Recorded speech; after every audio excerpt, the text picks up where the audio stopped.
ഇതിനൊരു പ്രശ്നം എന്താണെന്ന് വെച്ചിട്ടുണ്ടെങ്കിൽ, നാട്ടിൽ ഇത്തരത്തിലൊരു തട്ടിപ്പ് നടക്കുന്ന സമയത്ത് അതിൽ സ്വാഭാവികമാണ് രാഷ്ട്രീയ പാർട്ടി നേതാക്കൾക്ക് പരിപാടികൾ സംഘടിപ്പിക്കപ്പെടുന്നു. ഇപ്പൊ ഈ പറയുന്ന പ്രമീള ഗിരീഷ് കുമാർ ആ നാട്ടിലെ കൗൺസിലർ ആയിരുന്നു.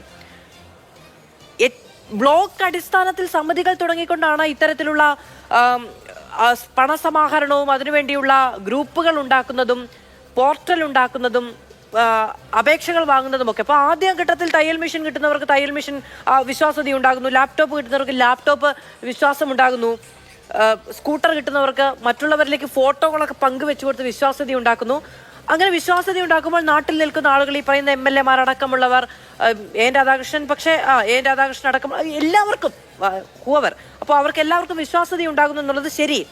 പക്ഷെ അവനവൻ ഇടപെട്ട് പണം, അവനവന്റെ വിശ്വാസ്യത ബലി കൊടുത്ത് പണം കൈമാറ്റം ചെയ്യപ്പെടുമ്പോൾ സ്വാഭാവികമായിട്ടും ഇതിന്റെ പിന്നിലേക്ക് ഒരു അന്വേഷണം വേണ്ടേ എന്നുള്ളതാണ്.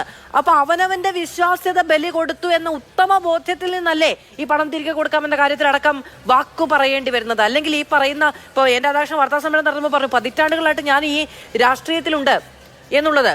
അപ്പൊ ആ പതിറ്റാണ്ടുകൾ നടത്തിയ രാഷ്ട്രീയ പ്രവർത്തനത്തിന്റെ മുഴുവൻ ക്രെഡിബിലിറ്റിയും അത് ഒരു ക്വസ്റ്റ്യൻ മാർക്കായിട്ട് മുന്നിൽ നിൽക്കേണ്ടി വരുന്ന സാഹചര്യം ഉണ്ടാകുന്നത് എങ്ങനെയാണ്? നോക്കൂ, ഞാൻ ഇപ്പോൾ മധു ചോദിച്ച ചോദ്യത്തിന് ഉത്തരം പറയുന്നതിന് മുമ്പ് സജീഷ് ഇങ്ങനെ എല്ലാം ഇല്ല എന്ന് പറഞ്ഞു. ഈ മുഖ്യമന്ത്രിയും മന്ത്രിമാരും കൂടെ നടത്തിയ ഒരു യാത്രയുണ്ടല്ലോ, ഈ സമരത്തിന് വന്നവരെ സമാധാനപരമായി രക്ഷിക്കാൻ വേണ്ടി അടിച്ചൊടിച്ച ഒരു യാത്ര, അവരുടെ ജീവൻ രക്ഷിക്കാൻ വേണ്ടി. ആ യാത്രയിൽ പിരിവൊന്നും നടത്തിയിട്ടില്ല, എല്ലാം സ്പോൺസറാണെന്നാണ് പറഞ്ഞത്. ഈ 7 ലക്ഷം രൂപ ആ യാത്രയ്ക്ക് കൊടുത്തു എന്നാണ്. അത് സ്പോൺസർഷിപ്പ് ആയിക്കൂടായൊന്നും ഇല്ലല്ലോ, ഇല്ല എന്ന് പറയാനൊന്നും പറ്റത്തില്ലല്ലോ. കാരണം ആരൊക്കെയാണ് സ്പോൺസർ ചെയ്തതെന്നുള്ളത് കൃത്യം ആർക്കാ പറയാൻ ഒക്കുന്നത്. അതുകൊണ്ട് ഈ എല്ലാം അടച്ചു നിഷേധിക്കുന്നതിൽ എന്താ അർത്ഥം? കേരളത്തിൽ ഇതേപോലൊരു പ്രസ്ഥാനം വരുമ്പോൾ അതിന് തലപ്പത്ത് ഹൈക്കോടതിയിൽ നിന്ന് റിട്ടയർ ചെയ്തൊരു ജഡ്ജി, ഇതുവരെ ഒരു ആരോപണം കേൾക്കാത്ത സത്യസന്ധനായ ഒരു നല്ല മനുഷ്യൻ, അദ്ദേഹം രക്ഷാധികാരിയായിട്ട് ഇതേപോലെ തന്നെ അനവധി കോളേജുകൾ, അത് LDF-ഉം UDF-ഉം കോളേജ് കൊടുത്തിട്ടുണ്ട്, വിദ്യാഭ്യാസ സ്ഥാപനങ്ങൾ കൊടുത്തിട്ടുണ്ട്. അങ്ങനെ വളരെ അറിയപ്പെടുന്ന ഒരു സാമൂഹ്യ പ്രവർത്തകൻ, ഇവരൊക്കെ കൂടെ നേതൃത്വം നൽകുന്ന ഒരു സംഘടനയിൽ ആളുകൾ വിശ്വസിക്കുന്നതിന് തെറ്റ് പറയാൻ ഒക്കുമോ? ഇപ്പോൾ സ്വാഭാവികവും ഞാൻ ഇതിൻ്റെ ബ്രോഷറെ കണ്ടപ്പോൾ ഞാൻ എൻ്റെ നാട്ടിൽ ലാപ്ടോപ്പ് വാങ്ങിച്ചു കൊടുത്താലോ എന്ന് ആലോചിച്ചതാണ്. തോന്നിപ്പോകും. കാരണം പകുതി വിലയ്ക്ക് ലാപ്ടോപ്പ് കുട്ടികൾക്ക് കിട്ടുക എന്ന് പറയുന്നത് വളരെ മോഹനമായ ഒരു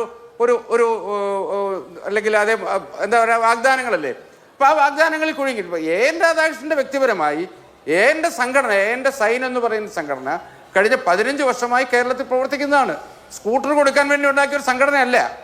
ഈ കോൺഫെഡറേഷനുമായി എഗ്രിമെന്റ് വയ്ക്കുന്ന സൈൻ എന്ന് പറയുന്ന സംഘടന അത് തൊഴിൽ മേളകൾ നടത്തിയിട്ടുണ്ട്, ദിവ്യാംഗന്മാർക്ക് മുച്ചക്ര വാഹനവും അതുപോലുള്ള വീൽ ചെയറുകളടക്കം വിതരണം ചെയ്യുന്നുണ്ട്, അവര് വാർദ്ധക്യകാല പെൻഷൻ കൊടുക്കുന്നുണ്ട്. പല സേവന പ്രവർത്തനങ്ങൾ കാലങ്ങളായി കേരളത്തിലെ പല ജില്ലകളിൽ നടത്തിക്കൊണ്ടിരിക്കുന്ന ഒരു സംഘടനയാണ്. ആ സംഘടന, അത്തരമൊരു സംഘടന അതേപോലെ തന്നെ ആളുകൾക്ക് പ്രയോജനകരമായ ഒരു പദ്ധതി കാണുമ്പോൾ ആകർഷനായി പോകും. അത് തെറ്റിപ്പോയി, അല്ലെങ്കിൽ അത് വഞ്ചനയുണ്ടായി, അത് കബളിപ്പിക്കപ്പെട്ടു എന്ന് ബോധ്യം വരുമ്പോൾ ഒരു എൻ രാധാകൃഷ്ണന്റെ സംഘടന സത്യത്തിലൊരു ഇരയാണ്. എന് പണം കൊടുത്തു എന്നൊരു കേസില്ല, ഒരു തെളിവില്ല. എന്റെ സംഘടനയ്ക്ക് ഈ അനന്തകുമാർ അല്ലെങ്കിൽ അനന്തകൃഷ്ണൻ ഏതെങ്കിലും രൂപ കൊടുത്തു, സീഡ് സൊസൈറ്റിയിൽ നിന്ന് അങ്ങോട്ട് വാങ്ങിച്ചു എന്നൊരു കേസില്ലല്ലോ. അല്ല, അതുകൊണ്ടാണ് നേരത്തെ പറയുന്നുണ്ടായിരുന്നല്ലോ, ലാലി വിൻസെന്റിനെതിരെയോ എൻ രാധാകൃഷ്ണനെതിരെയോ അനന്തകൃഷ്ണൻ ആരോപണങ്ങൾ ഉന്നയിക്കുന്നില്ല, കൂട്ടുകക്ഷികളായതുകൊണ്ടാണ് എന്നാണ് സജീഷ് പറഞ്ഞത്. അല്ലേ, ഞാൻ ലാലി വിൻസെന്റിന് 46 ലക്ഷം രൂപ അങ്ങോട്ട് അയച്ചതിന്റെ തെളിവുണ്ട് ബാങ്ക് അക്കൗണ്ടിൽ, ത്രൂ ബാങ്ക്. അത് ലീഗൽ അഡ്വൈസിനാണോ അല്ലയോ എന്നുള്ളതൊക്കെ രണ്ടാമത്തെ കാര്യം. ഇത് അന്വേഷിക്കണമെന്ന്. കേരളം എങ്ങനെയാണ് ഇങ്ങനെ കാലങ്ങളായി ഓരോ സമയത്തും ഇങ്ങനെ വഞ്ചിതരാകുന്ന ഒരു സമൂഹമായി മാറുന്നത്? ഇവിടെ നമ്മൾ മാഞ്ചിയത്തിന്റെ ആട് കൃഷി, ഏതൊക്കെ കൃഷികൾ, അത് പണ്ട് അയ്യപ്പ ഏജൻസീസ് എന്ന് പറഞ്ഞുകൊണ്ട് പൈസ 1/3 പൈസ അടച്ചാൽ 3 മാസം കഴിഞ്ഞ് സാധനം തരുന്നു. ഓരോ വർഷവും ഓരോ തട്ടിപ്പുകളാണ്. കേരളം മാത്രമൊന്നുമല്ല. ഇപ്പൊ നമ്മുടെ ആഭ്യന്തര വകുപ്പ് നേരിട്ട് ഒരാളെ ഫോൺ വിളിക്കാൻ കഴിയാത്ത തരത്തിൽ പറയുന്നില്ലേ, ഡിജിറ്റൽ അറസ്റ്റ് ഉണ്ടാകുന്നു, രാജ്യവ്യാപകമല്ലേ, ഉണ്ടാവുന്നില്ലേ? ഞാൻ കേരള ഹൈക്കോടതി ജഡ്ജി അടക്കം കാശ് പോയത് ഇവിടുന്ന. അതാ പറഞ്ഞത്. അപ്പോ തട്ടിപ്പിന് അങ്ങനെ കേരളം എന്നൊന്നുമില്ല, എല്ലായിടത്തും ഉണ്ട്. ഞാൻ തുടക്കത്തിൽ പറഞ്ഞു, നമ്മൾ എല്ലാവരും പറ്റിക്കാൻ തയ്യാറായി നിൽക്കുകയാണെന്ന്. സ്വാഭാവികമാണ്. മാധു, തട്ടിപ്പിന്റെ ഇരകൾ, വ്യാപകമായി തട്ടിപ്പിന് ഇരകളാക്കപ്പെടുന്നവരെ കുറിച്ചാണ് ഞാൻ പറയുന്നത്. എന്തുകൊണ്ട് ഇങ്ങനെ വരുന്നു എന്നുള്ള കാലങ്ങളായി. അപ്പൊ സ്വാഭാവികമായി കേരളത്തിലെ അത്തരം കാര്യങ്ങളെ കുറിച്ചുള്ള ഇങ്ങനെ നടക്കുന്ന, ഇപ്പോ പകുതി വിലയ്ക്ക് സ്കൂട്ടർ വ്യാപകമായി കൊടുക്കുന്നു എന്നൊരു പ്രചരണം ഉണ്ടാകുമ്പോൾ അതിന്റെ യാഥാർത്ഥ്യത്തെക്കുറിച്ച് അതിന്റെ നടപടികളെക്കുറിച്ച് ഒരു അന്വേഷണം ഉണ്ടാവണ്ടേ?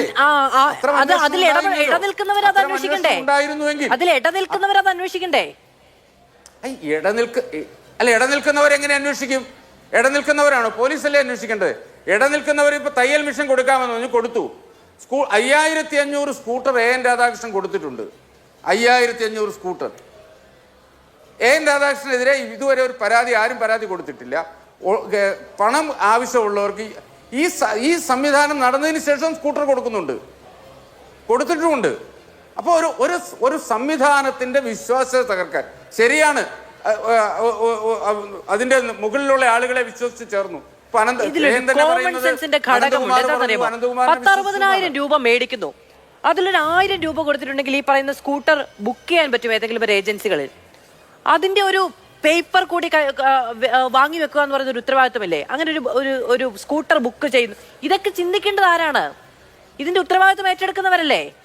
അതിലൊരു 1000 രൂപ കൊടുത്തിട്ടുണ്ടെങ്കിൽ ചെയ്യാൻ കഴിയുന്നതാണ്. അപ്പൊ എങ്ങനെയാണ് ഒരു ഏജൻസിയിൽ ബുക്ക് ചെയ്യുന്നുണ്ട്, അവരുടെ കമ്മിറ്റ്മെന്റ് ഉണ്ട്, ഒന്നുമില്ല. അല്ലെ മാധു, ഞാനിവിടെ വന്നിരിക്കുന്നത് ആരെങ്കിലും ന്യായീകരിക്കാനോ ആരെങ്കിലും വിശുദ്ധനാക്കാനോ അല്ല. കേരളത്തിൽ ഇതേപോലൊരു തട്ടിപ്പ് നടക്കുമ്പോൾ ആ തട്ടിപ്പിനെ കുറിച്ച് അന്വേഷിക്കണം. ആ തട്ടിപ്പിൽ ആരൊക്കെ പങ്കാളികളായിട്ടുണ്ട്, ആ ന്യായീകരിക്കാനുള്ള ബാധ്യതയുണ്ട്. കാരണം ഈ തട്ടിപ്പുമായി ബന്ധപ്പെട്ട് വലിയ വിമർശനം ഉയരുന്നത് അങ്ങയുടെ ഒരു നേതാവിനെതിരെ കൂടിയാണ്. അല്ല, അത് തന്നെയാണ് പറഞ്ഞത്. എന്റെ നേതാവിന്റെ പങ്കാണ് ഞാൻ പറഞ്ഞത്. എന്റെ നേതാവിന്റെ പങ്ക് എന്ന് പറയുന്നത് അനന്തകുമാറും ഹൈക്കോടതി ജഡ്ജി അടക്കമുള്ള ആളുകൾ ചേർന്നുണ്ടാക്കുന്ന അവരുടെ തലപ്പത്തിരിക്കുന്ന ഒരു സംഘടനയെ വിശ്വസിച്ചു എന്നുള്ളത് ശരിയാ.